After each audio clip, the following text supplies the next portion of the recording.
All right, hello YouTube. Welcome back to the Goblin King YouTube channel. Today's video, we are going to be talking about the fall of Marvel.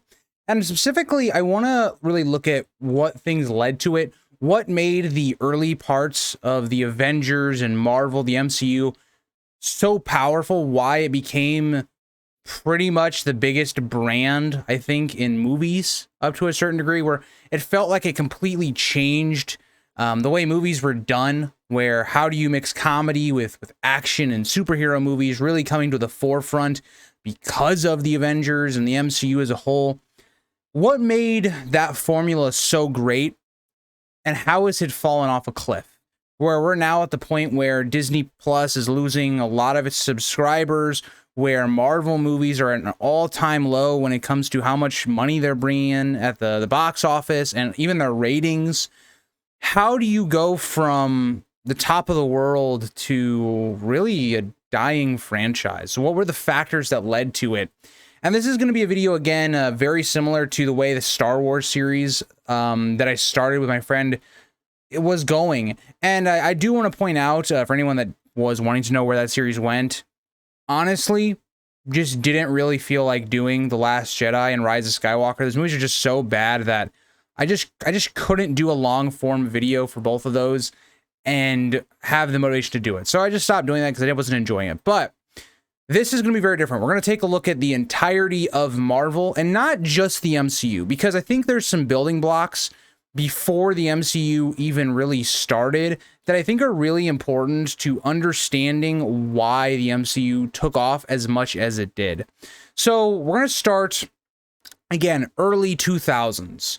And why there was room for the Avengers and the MCU to take place. So I grew up as a kid actually really enjoying Marvel, like the comics, and maybe not specifically the comics, but more of the media going around at the time. So at the time when I was growing up, you had the X-Men being very popular, or the X-Men being I would say fairly popular movies at this time. They weren't anything near what the Avengers ended up doing or the MCU ended up doing, but they were fairly popular, and I really enjoyed the X-Men movies. I really enjoyed, we had the Tobey Maguire Spider-Man movies coming out, which were really good. The Fantastic Four was up on the rise.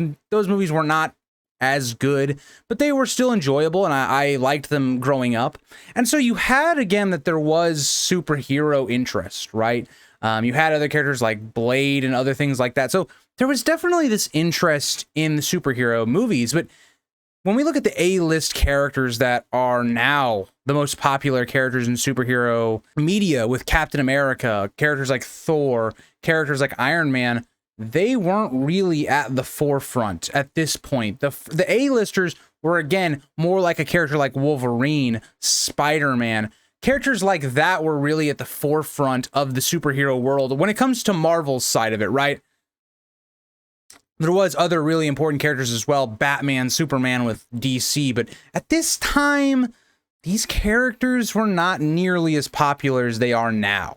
And I think it's so weird to me because my biggest influence, I think, coming into Marvel was a game called Marvel Ultimate Alliance. It's a game that's fairly old. It came out before the MCU kind of came into fluidity, but it was a game that was really all about the Avengers team up. It was about all of these different superheroes coming together, and it's a really great game for learning a lot of the... It was a really great game for learning a lot about characters' origin stories, a lot of the background. Also, another game that really got me into the superhero genre at the time I think it was called X-Men Legends. It was very similar to Marvel Ultimate Alliance, and you really got to explore a lot of these characters' pasts, or got to explore, for me, a lot of these characters in detail before I even knew of the MCU. So, for instance, my favorite characters growing up were Wolverine, Deadpool, Captain America. Those were like my three favorite heroes, and that's, again, this is coming before Captain America was really a big hero in the superhero world. And so I pointed out all of this at the beginning of the video just to kind of for you guys to understand that I liked the superhero genre before it ever got to the MCU. So when I look at these characters and a lot of the plot lines, I already liked a lot of these characters. I was already on board with being an MCU fan before the MCU was like a big thing. And so for me, it was so interesting when you look at, oh yeah, I was going to a Thor movie because I liked Thor already, not because I needed to be bought in to watch a Thor movie, right? And so I think there was a lot of that sentiment before these movies came out, that there was this general interest in superheroes. And now I will say, if you look at kind of this idea of media hierarchy, superhero movies were not taken seriously, right? These were not, you know, a big genre of movies that were considered the greatest, right? I think a lot of movies like the Dark Knight trilogy really changed that perspective alongside of the MCU.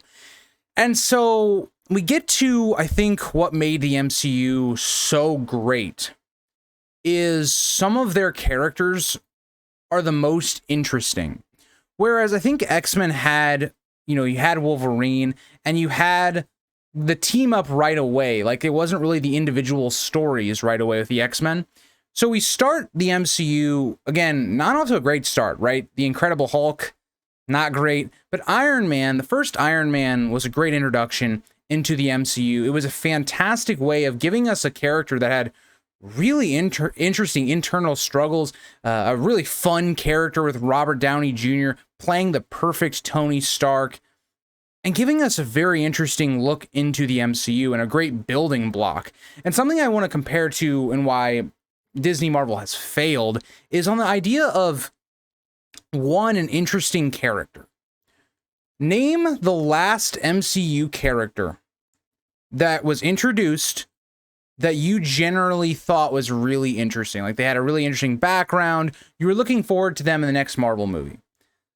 I can't name you a single character that is new to Phase 4 that I am interested in, that has not been introduced in the past. None of the characters are interesting to me. It seems like the just creative writing for how do we make a character is gone. Even a character like Thor, where Thor, his first movie was not like great or anything, right? Like, Phase 1 had a lot of hiccups. And like, we didn't have a great movie, but we were building towards something, and some of the character dynamics were really interesting. Like, Thor is a character that has a pretty good development in his first movie. Yeah, it's not the most interesting movie. It's not the best of all of the movies, but Thor's this character that's very arrogant. He's someone that doesn't understand how to rule. He is something that has to learn more about humanity to humble himself.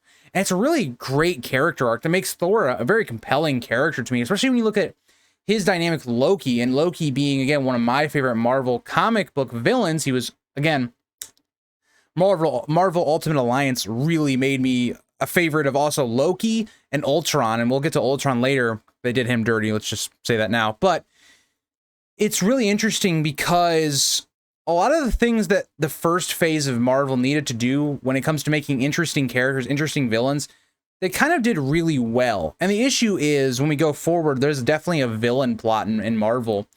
But at this point, there really wasn't that. There was issues with, I think Red Skull was not the most interesting villain. Abomination with the Hulk stuff wasn't that great. The first Iron Man had a pretty solid villain, but then they kept reusing the same like Iron Man motivation villain, and it didn't really work for me. But, you know, so you look at all of these movies, and what they did well in Phase 1 is that they were building towards something, and not everything was laid out yet, right? But you were building towards, you know, Loki trying to take over Earth and the Earth's mightiest heroes, and it was all felt connected, right? All the things felt like they are being put in place. Right, where you had the Iron Man stuff kind of more was focused on developing S.H.I.E.L.D. and how, you know, there was this Avengers little thing that was going to happen, this team up, kind of foreshadowing those things.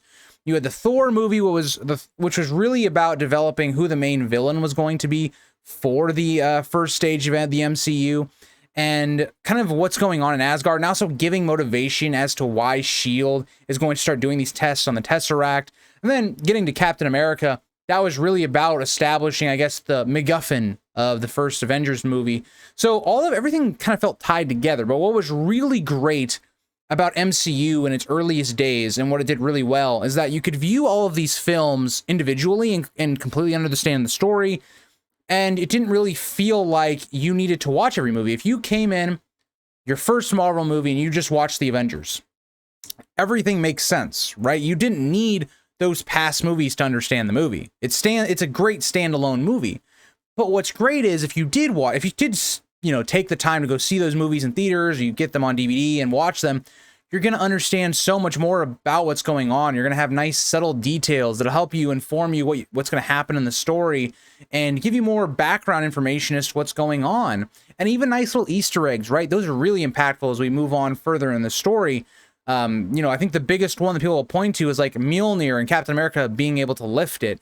It's something that, again, was teased earlier in the series. And if you watched all these movies, it pays off for you, right? It's something that you knew was a possibility. That's something that Marvel just did very well early on, and I can't state that enough, because when we get to Phase 4, and everything feels disconnected, we're not building towards anything really, you have to watch all these shows to really understand what's going on in these movies really at all. I mean, Doctor Strange, to me, I think is the worst villain of this, because Doctor Strange and the Multiverse of Madness is one of the worst Marvel movies I've ever watched. It's one of the last ones I've watched. I've stopped watching Marvel movies. I think it was after Guardian. Well, okay, let's put it this way. I watched Guardians of the Galaxy 3, didn't watch the Ant-Man movie. I knew it was going to be bad. I just haven't, cared about the Marvel shows after that. And so I watched Doctor Strange Multiverse of Madness, and it's something where it's like Wanda being the villain feels almost out of nowhere, because if you hadn't watched WandaVision, if you weren't active in the Marvel community, and maybe your last movie you watched was Endgame, because again, Endgame was a cultural phenomenon. It was everywhere. Everyone watched that movie. You're going, wait a minute. How did Wanda all of a sudden become a villain? What happened?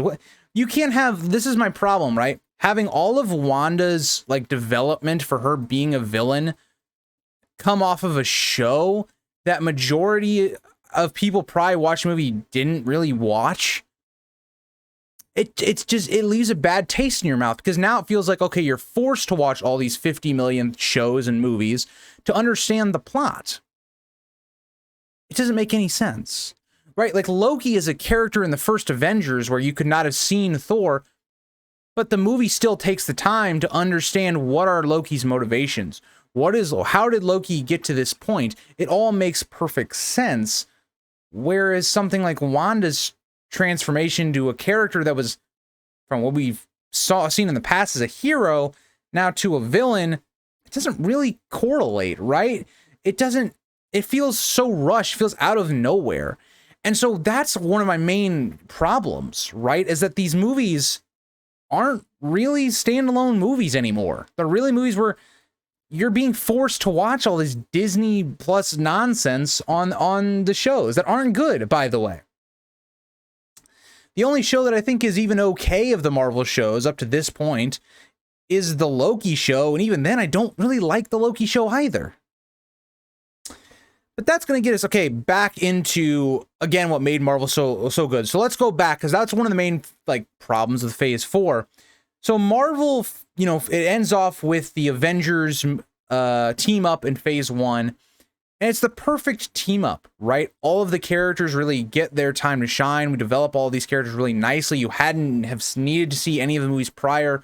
And it comes to this satisfying conclusion to Phase 1 that just erupts, right? The MCU really starts getting into the mainstream. It's now become higher than it was, and it's only going to continue as we go forward. And I think the biggest thing with these movies is that Marvel used some of its movies to create massive differences in the world, right? I think one of the best movies in the MCU is Captain America: The Winter Soldier. There's a number of reasons you could point to that. Just great writing, character dynamics, and just choreography. Visually, it's fantastic. The music's great. But the biggest thing I really like about it is that it takes what we have, having S.H.I.E.L.D. and the Avengers, and it turns it and flips it on its head. Okay, Hydra's back. Okay, and this makes complete sense the way it's broken down. And now Shield's gone, right? Shield's our big, crutch, right, of the MCU in the first phase, being Shield, is gone. How is that going to impact the second Avengers movie? And there's so many things, and it's the reason I like the Captain America character and trilogy the best of all of them, because his movies those movies are the most impactful. They switch up what's going on in Marvel so much. Civil War is something that allows Thanos to win in Infinity War. I really like the way that Marvel in these early phases was able to not just keep the same thing happening. And it's not like they got bigger, right? The thing with phase 4 that they're trying to do is they're trying to go bigger and better and more crazy and wild and trying to top the Infinity Saga and Thanos. That's never what the early seasons and the roots or the early phases of the MCU and the roots of MCU were. Think about, for instance, the Captain America Winter Soldier. Compared to like a story like Thor Ragnarok, its scale is actually much lower, right? It's like a spy story. But its effects are massive. But it's not this story that's bigger and better. It's actually kind of small scale. The Iron Man movies, for instance. Now, I'm not a huge fan of 3 or 2, but they're more small scale, right? They're not as big scale where you're doing all these things and going bigger and better and bigger and better. It's not what they were. And something that I think is even more important to understand is that the MCU was not flawless early on, right? Think about some of the movies in the early phases. I just got done talking about Iron Man 2 and 3. Thor: The Dark World, one of the lowest rated Marvel movies of all time, came in the phase 2. Captain Marvel, which I think is one of the worst movies in Marvel, came at Marvel's height, and it didn't damage Marvel at all. Well, why is that? Why was Marvel able to keep going even though it was having maybe some subpar movies? I mean, even think about phase 1. Most people loved Iron Man 1, and they loved the Avengers. Most people had their issues with Iron Man 2, the first Thor, even Captain America. I'm not one of those people. I really liked the first Captain America, but I know it's not like the most well-loved among the Marvel community, and yet still it was really good. And that all works with the idea of building towards something, connecting all of these storylines, all these movies into one thing, one collective thing. So let's go to phase 4 now. Let's compare that with phase 4. Phase 4, Ant-Man was bad, Thor was bad, Doctor Strange was bad. And I guess this is my opinion, but I would just say based upon the ratings these movies have gotten, the way I've seen most audiences react to them, they've been bad movies. And Marvel is not at its heights anymore, even though it's had other movies that have been fairly successful. No Way Home was pretty good. No Way Home did extremely well in the box office. I don't actually like No Way Home that much, but it did really well, and most people consider it to be a very good Marvel movie. Again, not one of those people, but I'm going off of the general audience, the general public. And Guardians of the Galaxy, which I thought was a very good movie, easily the best movie of phase 4, is also pretty good. So how come we have still some good movies in the MCU in phase 4, but MCU it's seemingly dying? And there's the issue. Because we're not building towards anything, right? Like, what do Guardians of the Galaxy 3 and No Way Home have in common? What story are they trying to build? How are they connected in any way? Thor: Love and Thunder, Multiverse of Madness, Black Widow, which we're not there yet, but we'll get there. What do all of these things have in common? Nothing. There's almost nothing in common. There's this idea that there's this multiverse, but then each successive movie or show seem to do their own take on it, and it conflicts with another way of doing it. That's the issue. Is that in the first 3 phases of Marvel, there was a plan. There was something that made the story interesting. It was a goal, right? That we're going towards something. We're working towards something. That's not the case in Phase 4. Phase 4 feels like a lot of individual stories that don't really have any context to anything else. And so that kind of gets us back into, Phase 2, Phase 3 of the MCU and what made it so great. And again, I think it's just the clean-cut idea that the characters during this time period were just more interesting. You had characters that had flaws. You had characters that had different ideologies, right? I think one of the best parts of Civil War is showing that Captain America and Iron Man have almost completely switched in the way they think or their values. Whereas Captain America, started up as being this soldier that was basically under government and under all that up until Winter Soldier, when that kind of explodes in his face, being under authority. Now in Civil War, Captain America is the one saying, we can't trust authority. We can't trust all these things. Look at S.H.I.E.L.D. Because that's based on his personal experience. But then you have Iron Man on the other side of that, who's always been, I will be self-responsible for my suits. I don't need this government surveillance over me. But then because of the events of Age of Ultron, he kind of has a flip. And now he's like, well, I don't know if I can trust myself or other people to do what's right because of the actions that happened in previous phases. That interconnectivity, how we'll go back to previous events, previous things, that's how that impacts a character, is what made the phases so good, because it felt like everything was impactful. And it's what made a movie like Civil War, in my opinion, so good. And whereas Phase 4 feels hollow, because outside of Guardians of the Galaxy 3, it doesn't feel like there's any connectivity to what happened before. And I am a major proponent that I think this story should have ended, and the MCU as a whole should have ended after Endgame.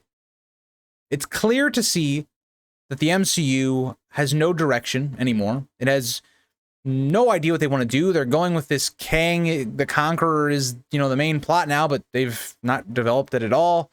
And even when they have, it's been in some of their worst movies or shows up to this point. It's sad. It's sad because I think the idea still holds true that you should end something when it's great, not when it's at its lowest. Because at this point now, we're getting this idea of Marvel fatigue, where people just don't care about these superhero movies, at least in Marvel, anymore. And I don't really think it's because of superheroes as a genre. I think it's because Marvel is generic. It's stale now. There's nothing interesting anymore. And one of the things that I think was the most detrimental to Marvel, which you guys might find as a surprise, is movies like Guardians of the Galaxy and Thor Ragnarok, which in itself is such a weird statement because those two movies are fantastic. But where did it point the direction of Marvel? It made Marvel trying to be these quirky movies that were over the top on being funny, and Phase 4 has not stuck the landing. Love and Thunder was awful. It was genuinely one of the worst movies I've ever seen, and I really like Thor as a character. It's changed the entire landscape of how movies are made, especially in Marvel, and it's not a detriment to those movies specifically because they are very well. They know how to, do that really well. Something we'll talk about with Phase 4 specifically is this idea, and Phase 3 did it as well a little bit. It started becoming more of a thing in Phase 3 when we'll get to kind of Phase 3 a little bit, but Marvel Phase 4 has really gone, we're going to use comedy to the detriment of our character's growth, to tension in a scene. It's something Star Wars does a lot too, which I just don't understand. And here's an example, right? When we see, for instance, in Love and Thunder, and you have Jane and Thor having a very powerful moment, it'll be cut off because we'll just see goats or we'll see some other stupid joke that completely cuts off our character development. It cuts off any tension of the scene. And Marvel has just, they keep doing it. And it's so frustrating. It's why I've stopped, for the most part, watching Marvel at all. Because I don't care anymore. I've seen what they do. And the villains, don't even get me started on the villains. The villains are in Phase 4, and again, in Marvel, they've had this problem a lot as well, right? Look at the Dark World. The Dark Elves nobody cares about them. Nobody can remember their names. I think it was Malekith was the main one.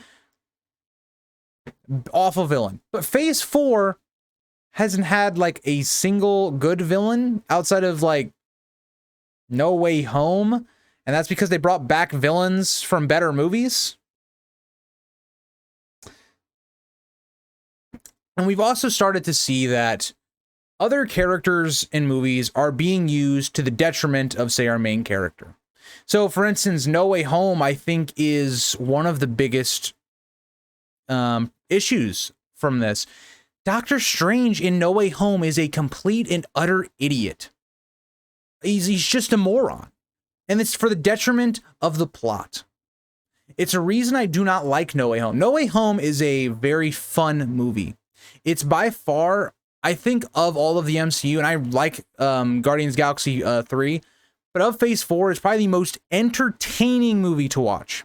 But when it comes to actual character consistency, character writing, story beats, how do we get from this point to this point? It's bad.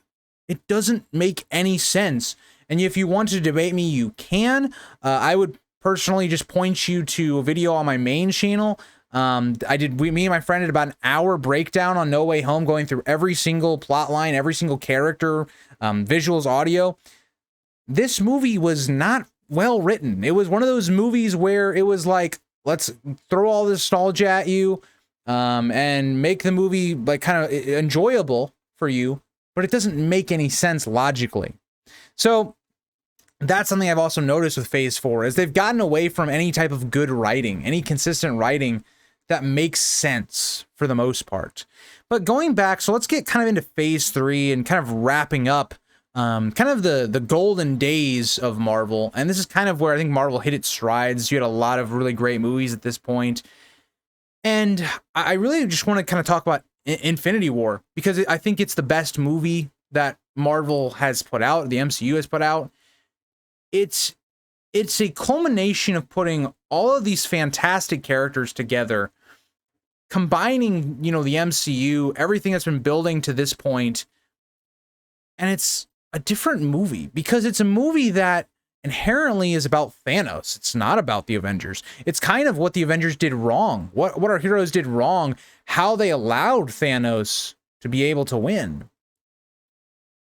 And it ties really nicely into kind of Tony or Iron Man's whole real plot line of this underlying threat of there being some alien force or Thanos coming and the Avengers not being prepared. And that's exactly what happens.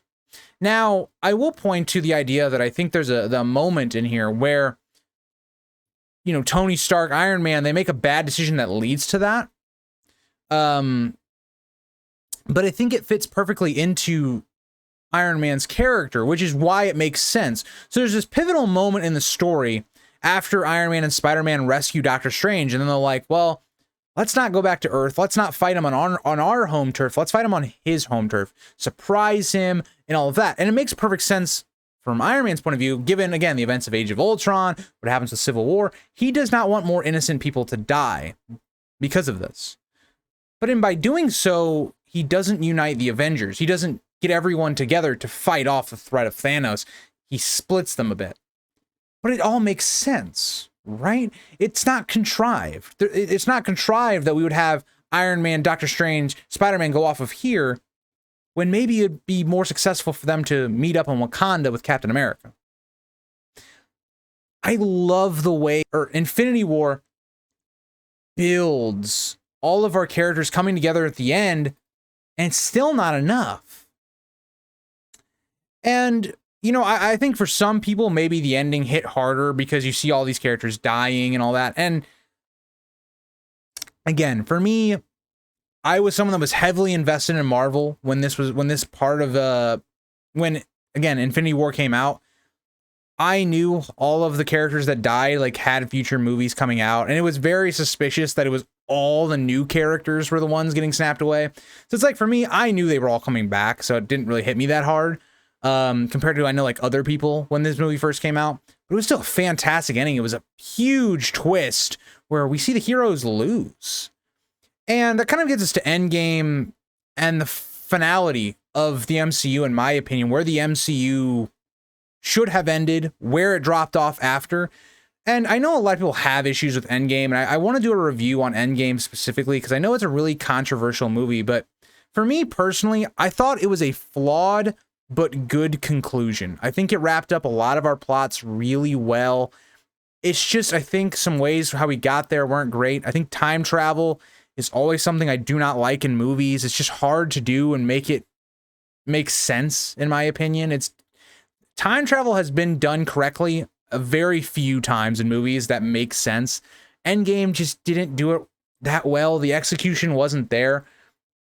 But I'm willing to give it a pass for the conclusion that we got and everything getting to the end of the Infinity War saga.